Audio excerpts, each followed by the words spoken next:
Hello, everybody. Welcome to the Hong Kong 55 Social Workers Virtual Academy. You'll be aware that tonight we are running the live streaming in English because tonight we have the honor to have Mr. Fredie Hong from the Fredie Hong Minority Services. Minority service in Hong Kong. He's providing a lot of services to the ethnic minority groups in Hong Kong. And so we use English in these full interview sections. Hello, Fredie. Hello, everyone. Yeah. Can you give us, the audience, a few minutes, your self-introduction so that our audience will learn more about your background right? Okay. Okay, please start. Sure. Hi, everybody. My name is Fredie Hong. I think a lot of ethnic minorities in Hong Kong, especially South Asians, have already heard of my service.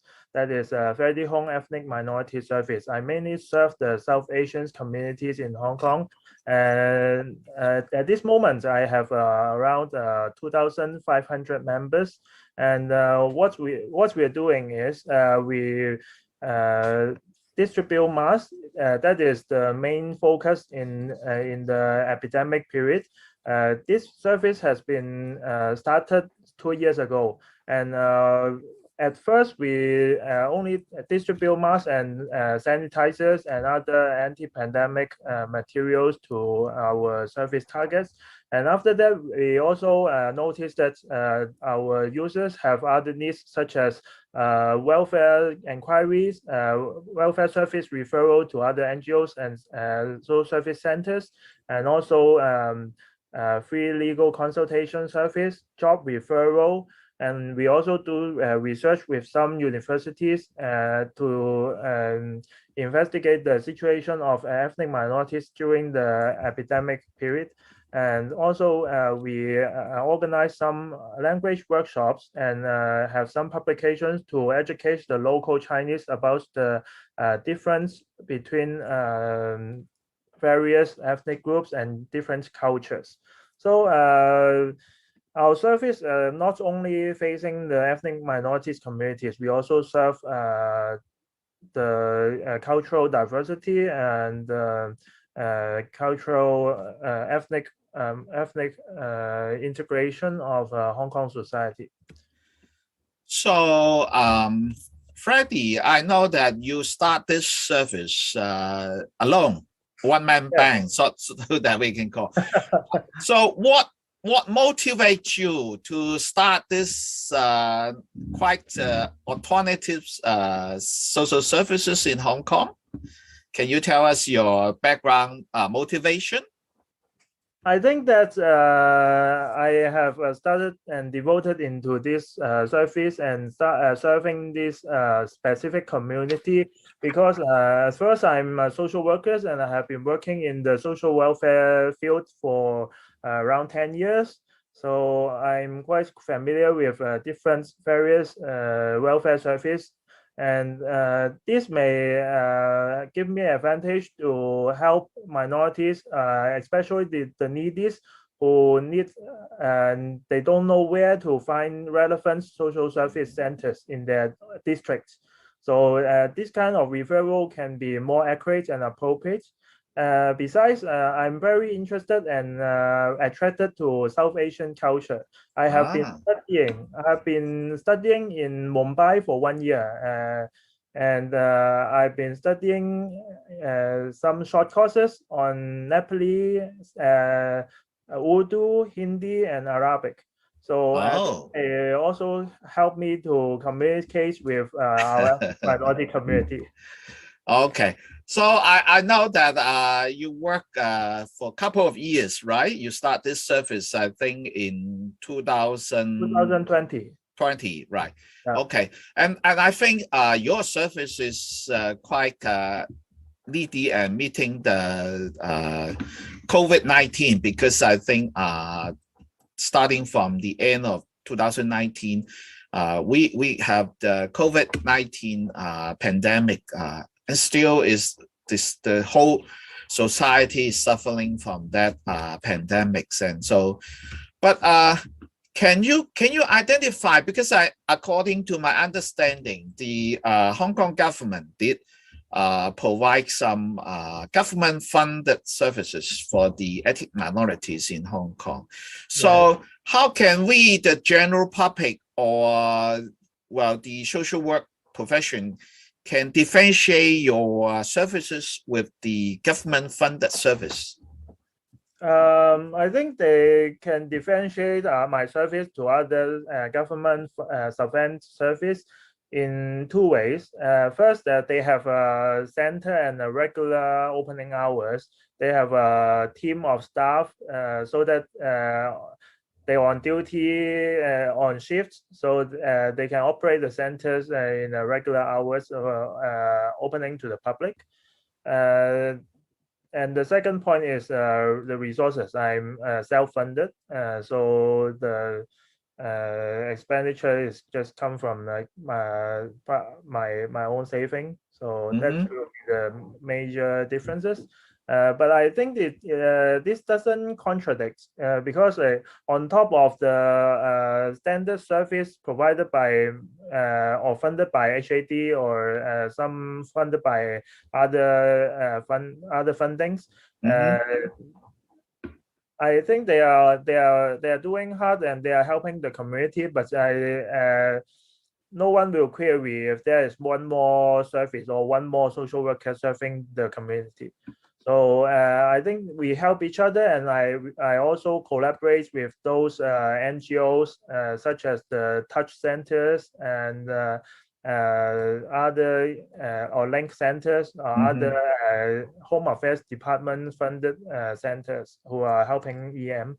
So we collaborate with each other. Some of the cases I refer to these centers, and they also when they organize activities, they also involve me in the publication and the promotion of their own service. Okay, that means well, you work in a complementary way with the government subvented NGO. I know that they have invited 3 NGOs to take care of all the ethnic minorities Hong Kong wise. And also I think you work in collaboration with the different government departments, especially I think in this Kwai Chung Estate lockdown issue. So how about, can you, I know that you personally visited the Kwai Chung Estate yesterday evening. So can you help us can you help us have some first-hand information or progress of the whole issue, because it's quite overwhelming and still is still enlarging to different boards and a greater number of residents affected. Right. Fredie? Yes, as I always say to the public, and also in some sharing sessions or seminars, I also say that now ethnic minority community lack not only material resources, but more importantly, they lack information. Last January in 2021, the first lockdown was in Jordan. That was a lockdown including like 8 streets and roads. So that in that lockdown area, there were more than 7,000 people. Yeah. So according to my knowledge, that operation was carried out by the HAD, that is the Home Affairs Department. And however, this time the lockdown in Kwai Chung Estate, it was operated by the housing department. Different authorities. So different authorities may have different practice. For example, this time I have received some of my clients. They expressed that there's no 24 hours hotline provided. And also the hotline doesn't have a specifically English-speaking hotline provided.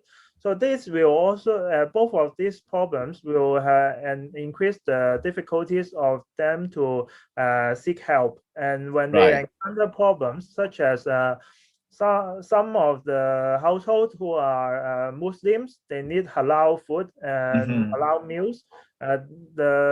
This time the authorities cannot cannot arrange this kind of special meals to them, and they have no way to express and ask for help. So most of these cases have seek help to the nearby NGOs, or if they don't have such connection and linkage, they call me, or I receive some calls on Sunday, and I give some WhatsApp messages. So I have referred these cases and their needs to the relevant NGOs and the social welfare departments, and they make some arrangements. Still, the arrangement delays, but it arrives some maybe 1-2 days later. Yeah. I think at least it seems that you maintain a very good working relationship with the government-subvented NGOs for the ethnic minority service and also the government department. Can I be correct in saying this? You maintain at least you can say that. a friendly I can say that no one can work alone. Everyone has to work together. And NGOs themselves are the bridge between the government department and the public. But they cannot reach everybody. Now there are in Hong Kong, there are 80,000 South Asians. Wow. 80,000 is a large number. They cannot reach everyone. So I'm feeling this gap. For someone they cannot reach out to, and they may not have a connection with, I help them to connect each other.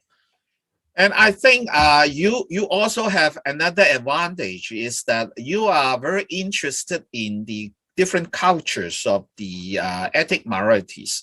So I think that would help you to facilitate your work, because I think for the government officials or the NGO staff, they might not be having too much knowledge or information on the different culture. Just you quoted an incidents that during this Kwai Chung lockdown, I think the housing department is lacking the awareness that the Muslim, they need some special food compared to our Chinese food. I think it is quite different, because I think they have some special requirement for the ingredients and the contents of their food, right? So I think this is your greatest advantage in providing the ethnic minority groups for their needy service, especially in this such an emergency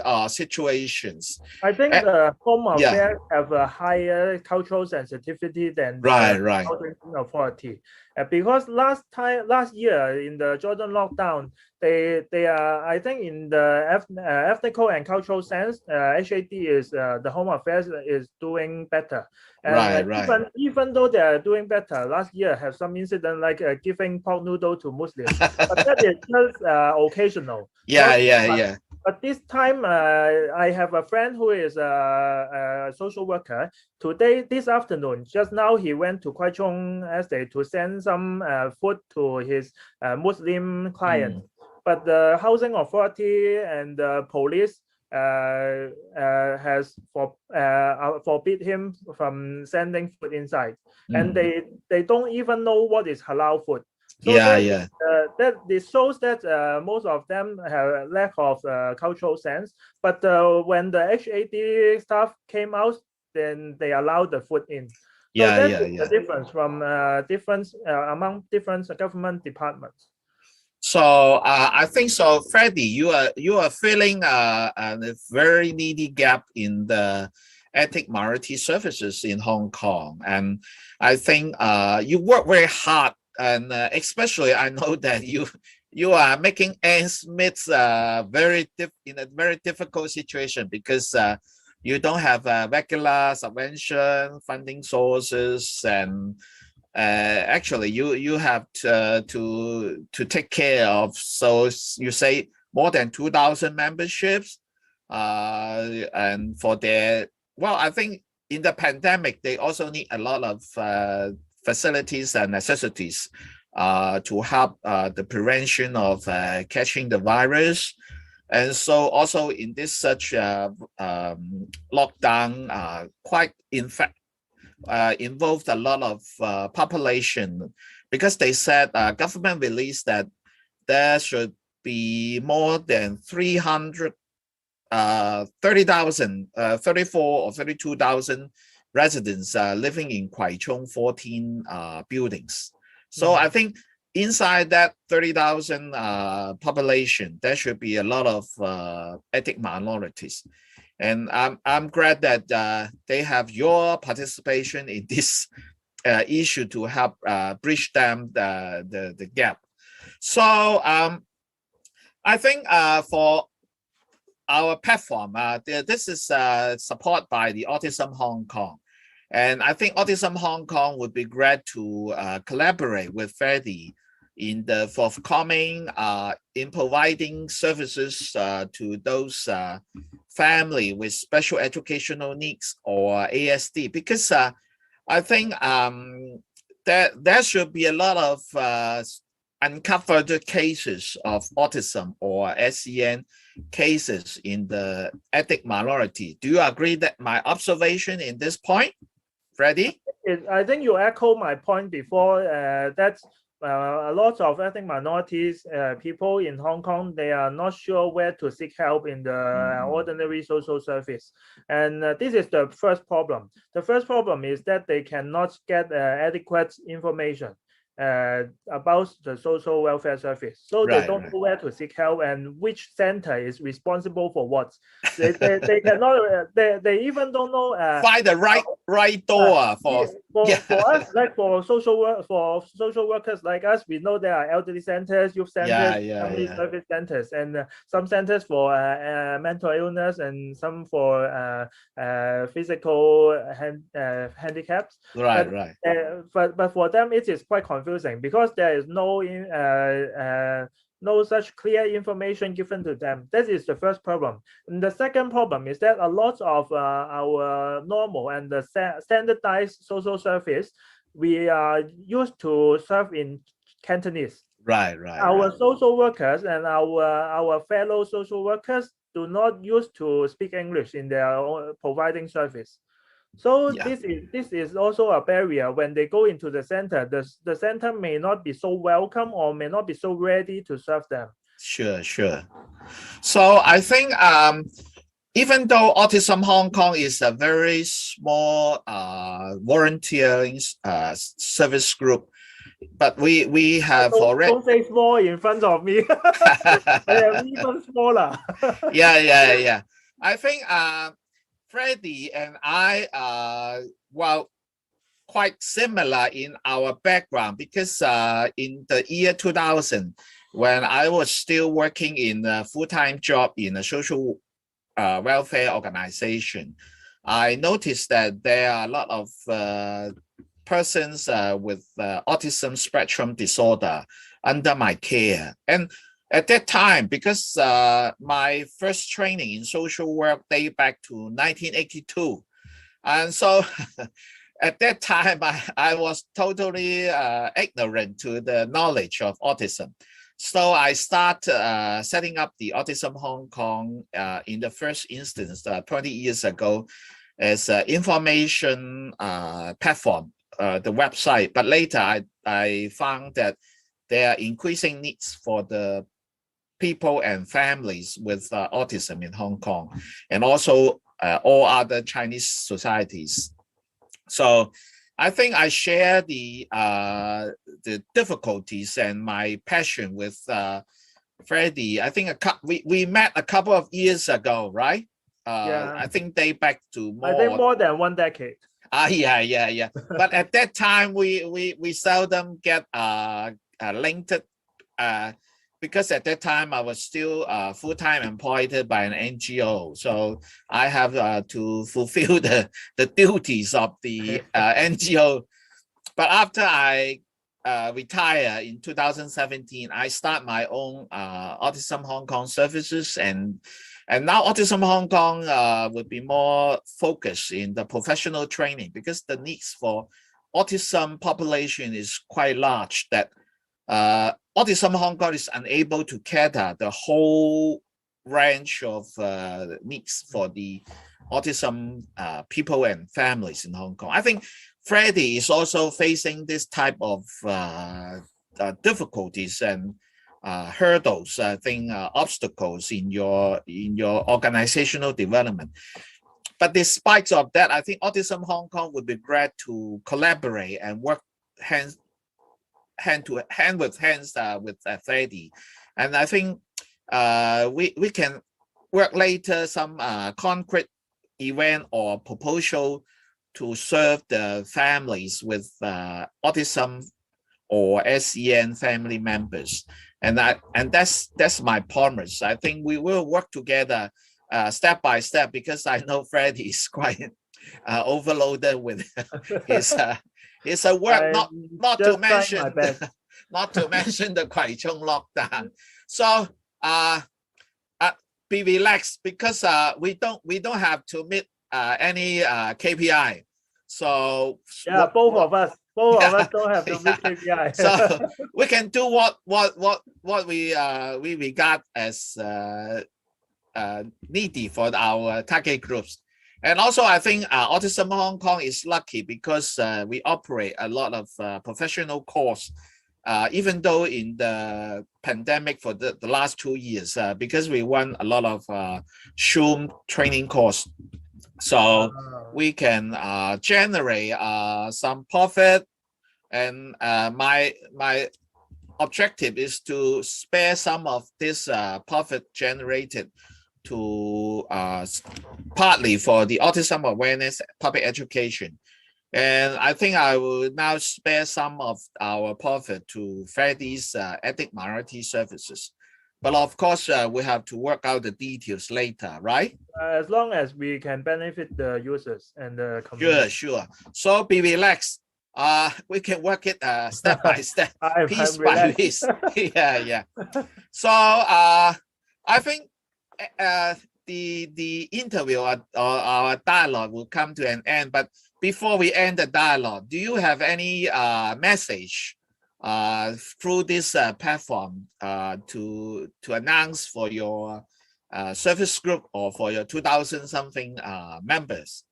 Like, I think my members has already been connecting, and they have a linkage with me already through WhatsApp and through Facebook. But among the 80,000, 2,000 is very little. So the rest of the community, if you have any needs, or if you have relatives and friends living in the lockdown area, you need help, or you need some arrangement on anything, please feel free to contact me.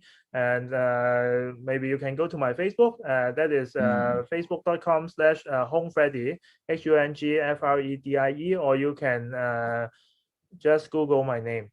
Later I will, when we live streaming our interview, I will put a caption for your so Facebook for them easier to find. And, for sure. Yeah. So tonight, thank you, Fredie. You actually work and contribute a lot to the social work profession in Hong Kong, especially for the ethnic minorities. Thank and you, for sure, I think Autism Hong Kong will work together with you in the couple of years. I can promise, because I'm already 64. I think I can retiring. I still can work for a couple of years after my full-time job retirement, because I was growing up in Hong Kong, and I think I enjoy a lot of the prosperities from Hong Kong in the 80s and the 90s. So I think this is my wish to contribute back to the society through the Autism Hong Kong and our collaboration with Fredie to also the ethnic minorities in Hong Kong. So let's call it a day, and thanks for the watching our live stream in the Facebook, YouTube, and Twitter. See you later, Thank you. Fredie. Bye-bye. Bye bye.